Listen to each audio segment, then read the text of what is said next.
neste meu torrão natal. É gente humilde trabalhando com amor. O arco-íris colorindo o céu azul. O sol que brilha traz as bênçãos do Senhor. Ela é tão bela, nossa lua lá no céu. São mais brilhantes as estrelas na amplidão. As andorinhas viajando norte a sul. A nossa música falando do sertão.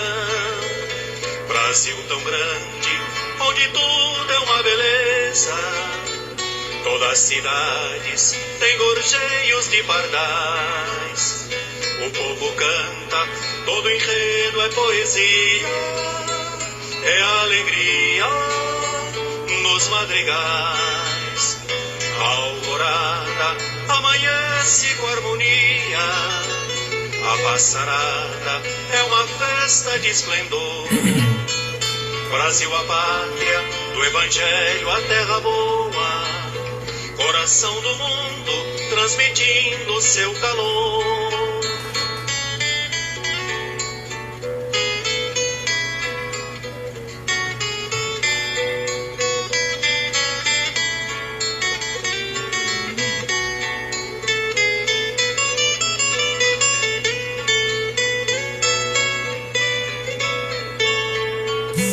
Ela é tão bela, nossa lua lá no céu.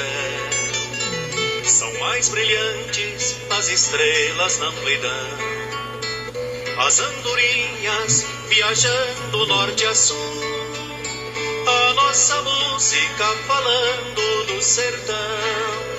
Brasil tão grande, onde tudo é uma beleza. Todas as cidades têm gorjeios de pardais. O povo canta, todo enredo é poesia. É alegria nos madrigais. A alvorada amanhece com harmonia. A passarada é uma festa de esplendor. Brasil, a pátria do Evangelho, a terra boa. Coração do mundo transmitindo seu calor. Brasil, a pátria do Evangelho, a terra boa. Coração do mundo transmitindo seu calor.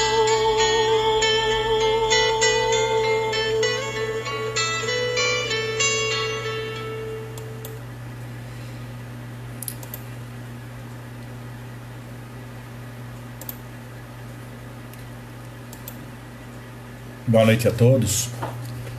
Vamos começar então. Hoje nós vamos. Bem-aventurados os que são brandos e pacíficos, que é o capítulo 9 do Evangelho segundo o Espiritismo. A gente vem seguindo, né, capítulo a capítulo, e nessa parte aqui, no capítulo 9, onde fala sobre injúrias e violência. Tem um dizer lá da Bíblia que diz assim, ó: sabeis que foi dito aos antigos: não matareis, e quem quer que mate merecerá condenação pelo juízo. Eu, porém, vos digo que quem quer que se puser em cólera contra seu irmão merecerá condenação no juízo. Que aquele que disser ao seu irmão raca merecerá condenação pelo conselho, e que aquele que lhe disser és louco merecerá condenação ao fogo do inferno. Esses dizeres do Cristo, inclusive com relação a essas palavras, né? Hoje para nós a palavra raca não tem sentido, mas no hebraico, que era o idioma dito pelo Cristo, segundo os historiadores inclusive, eles falavam raca e cuspia no chão. Isso era uma insulta, isso era uma maneira de humilhar a pessoa. Quando fala também com relação a dizer és louco, também era uma ofensa, né? Hoje nem tanto, hoje até em brincadeira se fala, chama o outro de louco e ninguém nem se preocupa com isso daí, né? E quando ele fala que se puser em cólera contra seu irmão, merecerá a condenação do juízo, é quando você se irrita e quando você vibra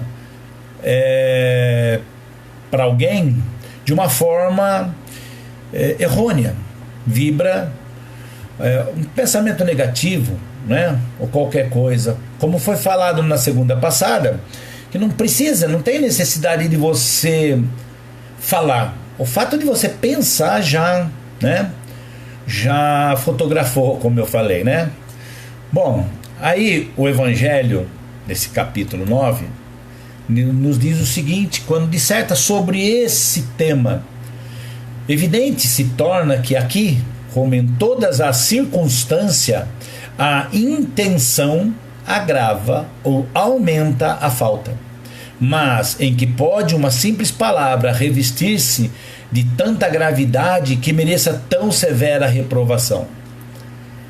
Bom, na pergunta é com relação assim, se eu uma simples palavra, o quanto que essa palavra pode ter força, o quanto que essa palavra pode chegar a um prejuízo para alguém, principalmente para ambas as partes, né? Então, qual é a gravidade que mereça tamanha reprovação pelo Cristo? E diz o seguinte: é que toda palavra ofensiva exprime um sentimento contrário à lei do amor e da caridade que deve presidir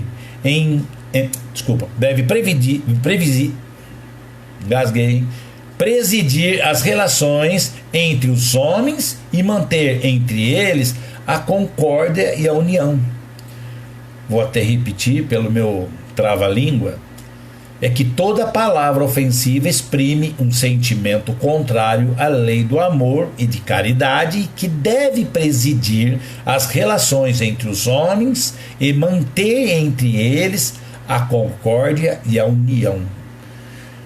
Quando você exprime uma palavra ofensiva, mesmo que você fale essa palavra de uma forma não tão prejudicial, ou tentando colocar uma outra palavra no lugar, vamos dizer assim, mas que na realidade exprima aquela mesma sentença, aquela mesma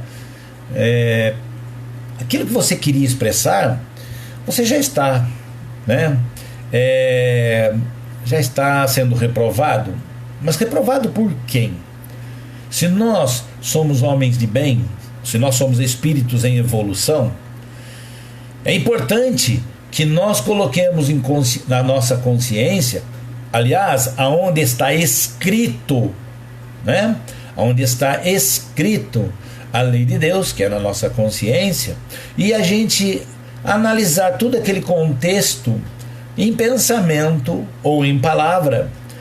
E se nós vamos analisar aquilo e observar que aquilo é uma frase ou um argumento ou um pensamento que não desejaria que alguém fizesse para conosco, então sim, nós estamos cometendo um erro, e é um erro gravíssimo.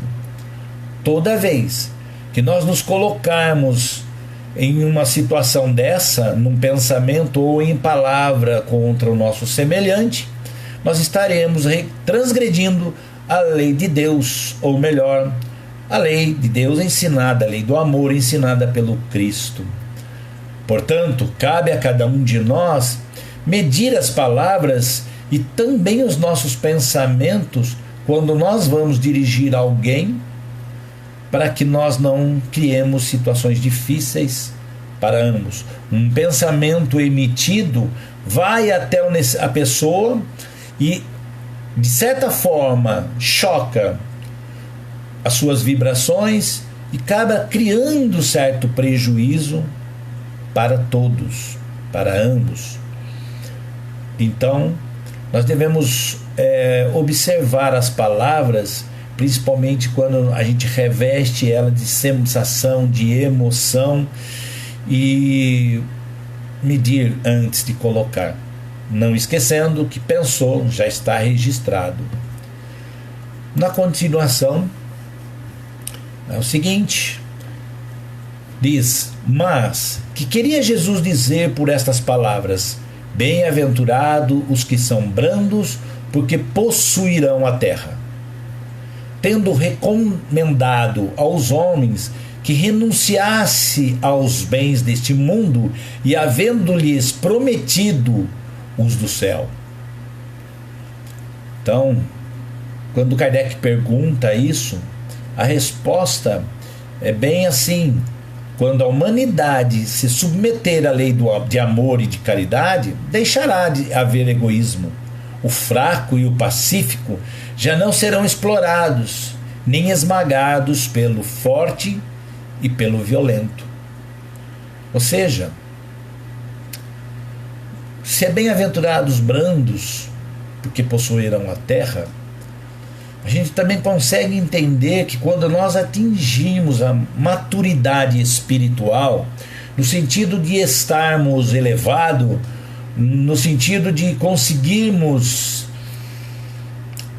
manter um equilíbrio de pensamento e vibração de amor para com os nossos semelhantes, quando nós chegamos nessa condição, nós somos, sim, merecedores deste céu, que podemos dizer, embora nós sabemos que o céu, na concepção espírita da palavra, não é bem aquele que você está numa nuvem tocando harpa, sentado ao lado direito de Jesus, de Deus. Não.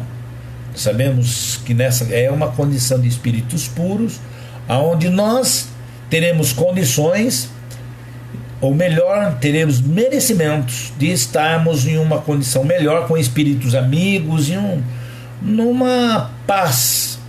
Mas jamais deixaremos de trabalhar, jamais deixaremos de produzir. Claro que numa condição diferente à que nós temos na Terra hoje. E ninguém está falando aqui em produção material, mas sim em produção espiritual.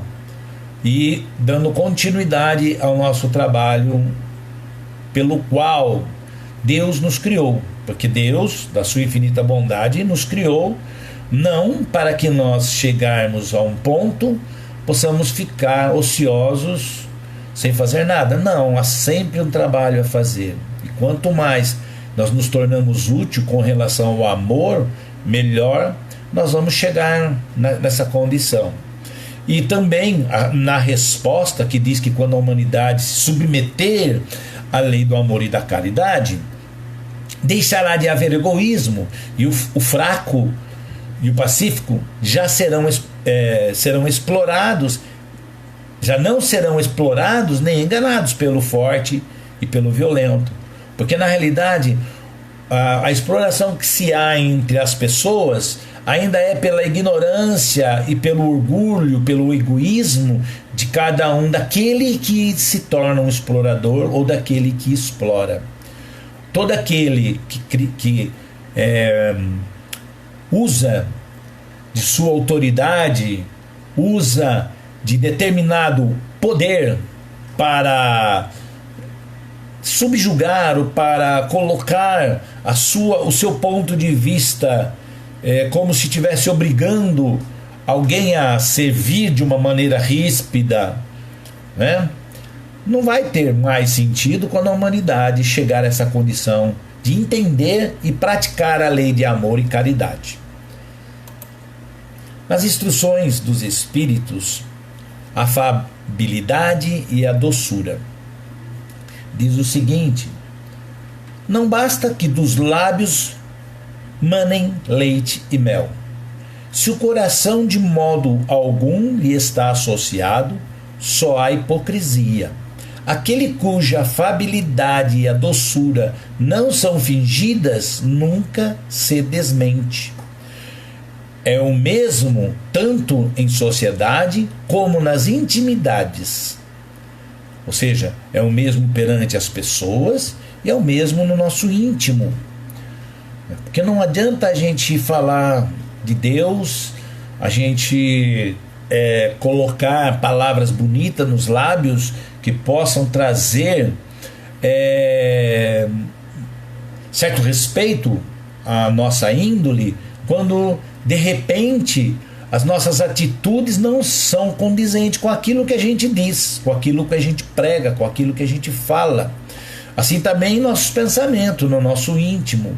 Se nós falamos, né, estamos sempre com frases prontas, no sentido de trazer um entendimento ou ensinamento a outrem, mas se no nosso íntimo não condiz com esse pensamento, com esse sentimento, ou melhor, o nosso sentimento não condiz com essas palavras ou com o nosso pensamento, não tem como, né?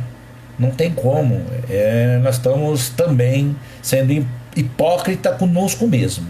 E continuando, disse: esses aos demais sabe que se pela aparência se consegue enganar os homens, a Deus ninguém engana. Isso está em Lázaro, que foi escrito em Paris, 1861. A questão é bem clara.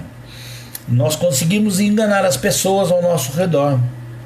Se nós nos pintarmos de bacana, de bonzinho, se nós colocarmos palavras doces nos nossos lábios e tentar trazer às pessoas alguma coisa de bom, mas se nós não temos dentro de nós esse pensamento e essa atitude íntima, nós estamos enganando os outros. E talvez até a nós. Mas nós não enganamos Deus, nós não enganamos a espiritualidade, nós não enganamos aqueles que estão sempre do nosso lado.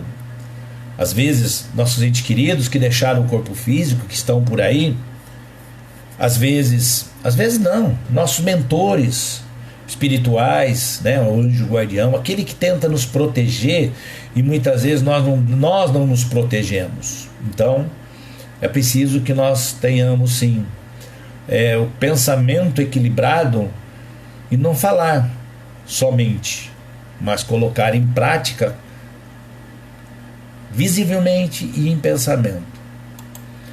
Continuando, diz o seguinte: a paciência também é uma caridade e deveis praticar a lei da caridade ensinada pelo Cristo, enviado por Deus.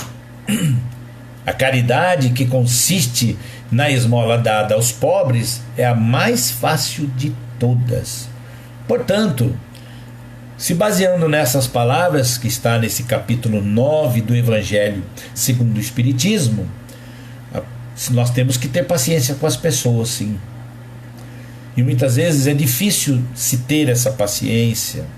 Muitas vezes é difícil a gente conseguir colocar essa paciência, mas nós queremos que os outros tenham paciência conosco.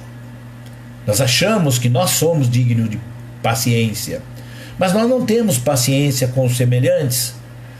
E aí, né, nós estamos fora do sentido puro, do sentido de amor verdadeiro, que consiste a caridade, ao qual nós mesmos pregamos nas casas espíritas ou em qualquer religião que seja, né?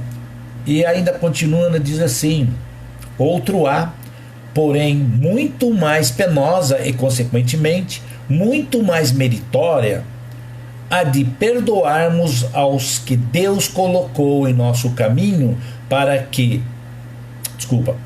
serem instrumentos do nosso sofrer e para nos porém à prova a paciência. Então, nada é por acaso. Há muitas pessoas que nós encontramos, ou que nós temos amizade, ou que faz parte do nosso núcleo familiar, ou que faz parte do nosso núcleo social, ao qual são colocadas ali como uma prova de paciência para cada um de nós. Assim como nós também somos colocados na mesma condição como prova de paciência para eles. Imaginemos que nós, como espíritos em evolução, estamos aqui cheios de defeitos e buscando então uma maturidade espiritual aonde necessitamos encontrar um caminho de amor, perseverança, mas que nesse caminho ao qual nós tanto almejamos, aonde nos tornaremos sim puros de espírito, ou puros de coração, ou espírito puro, para nós chegarmos até o final dessa jornada, há muitas pedras encontradas no caminho. E nós não devemos tirar essa pedra ou jogá-la longe de nós, e sim deixá-la no caminho. Mas, ao contorná-la, observar se nós não tropeçamos nesta pedra, mas sim que possamos usá-la na construção de algo de bom. As dificuldades são assim. Essas pessoas que estão ao nosso lado, ao qual muitas vezes parece se tornarem inimigas, ou parecem que são pessoas difíceis ao nosso redor, são para nós exatamente o necessário para o nosso burilamento. E não esquecendo que nós somos imperfeitos e muito somos também da mesma forma para outros. Nem o Cristo conseguiu agradar a todos, né? Mas fazemos a nossa parte em busca do amor e a exemplo do Cristo, mesmo não conseguindo agradar a todos, sempre amou e respeitou cada um daqueles que estavam ao seu redor. Diz também: o orgulho vos induz a julgar-vos mais do que sois, a não suportardes uma comparação que vos possa rebaixar, a vos considerardes, ao contrário, tão acima dos vossos irmãos, quer em espírito, quer em posição social, quer mesmo em vantagens pessoais, que o menor paralelo vos irrita e aborrece. Que sucede então? Entregai-vos à cólera. A questão do orgulho, nós somos orgulhosos, e muito ainda somos. Precisamos buscar uma melhoria nesse sentido, para que possamos nos tornar um pouco melhores.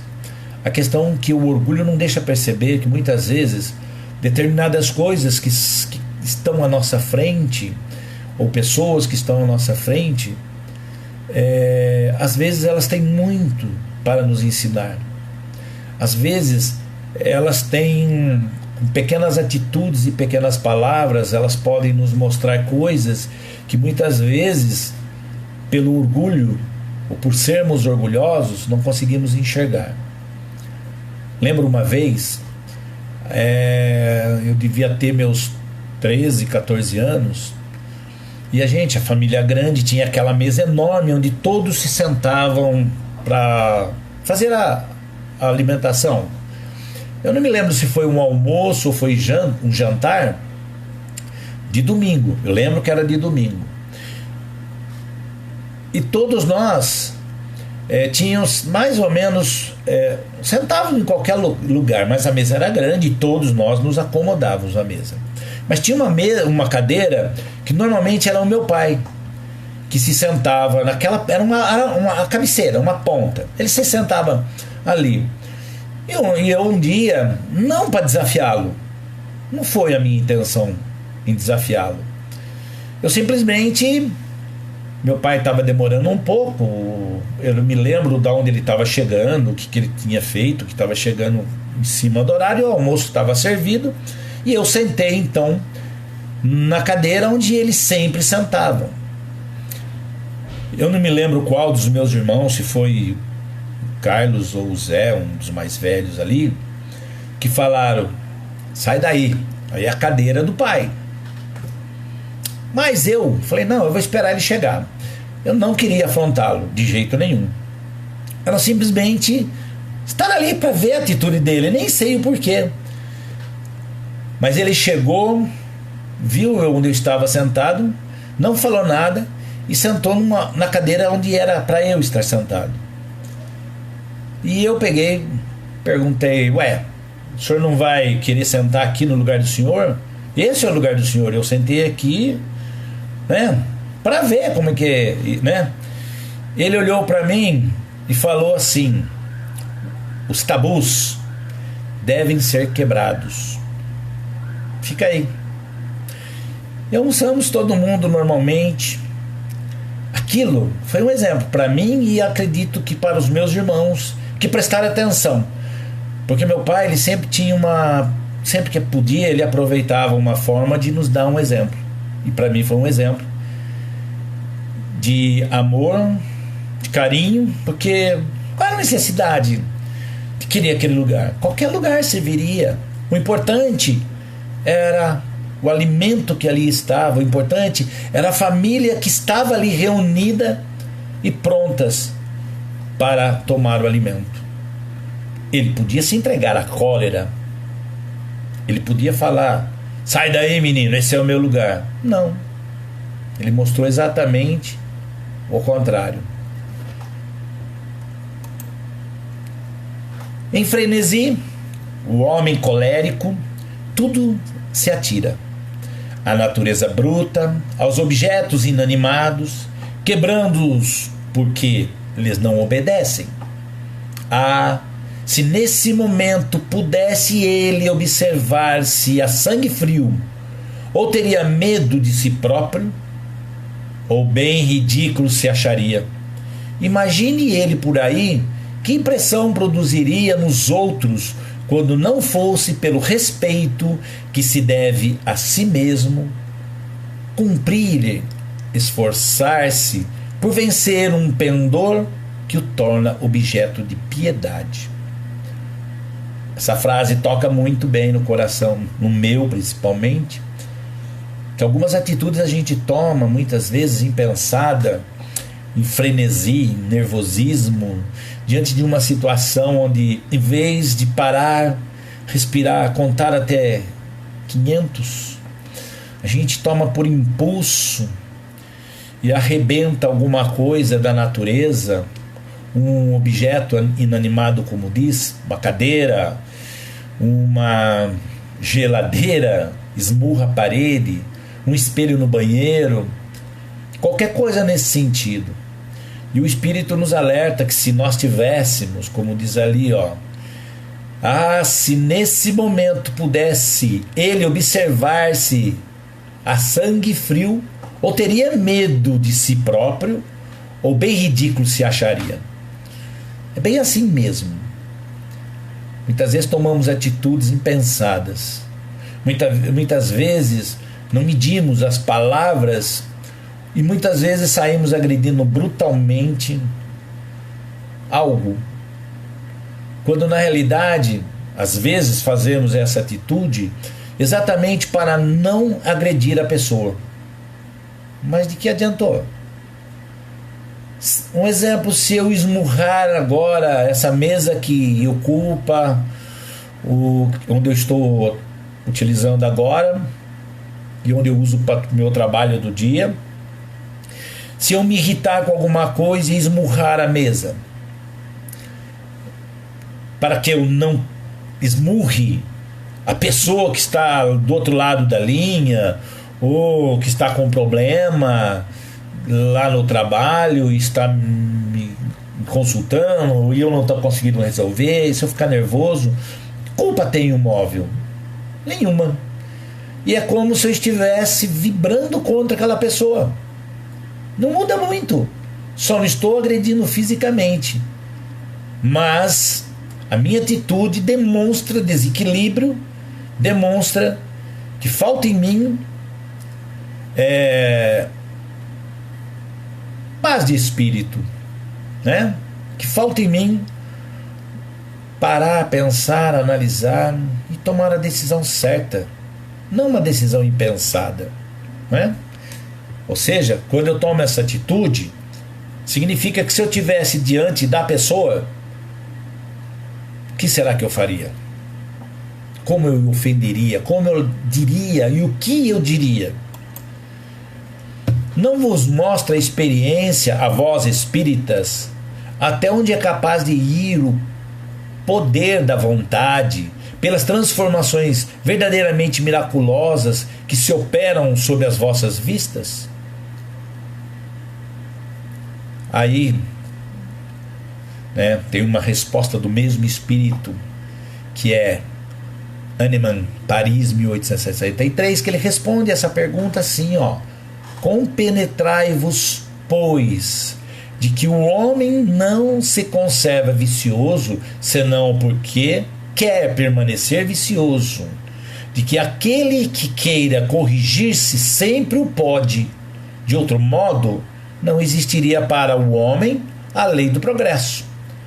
Então veja, nós sabemos que através das nossas vontades, grandes transformações a gente consegue, não só no nosso meio, vibrando amor às pessoas, nós conseguimos levar a essa pessoa um pouco de paz.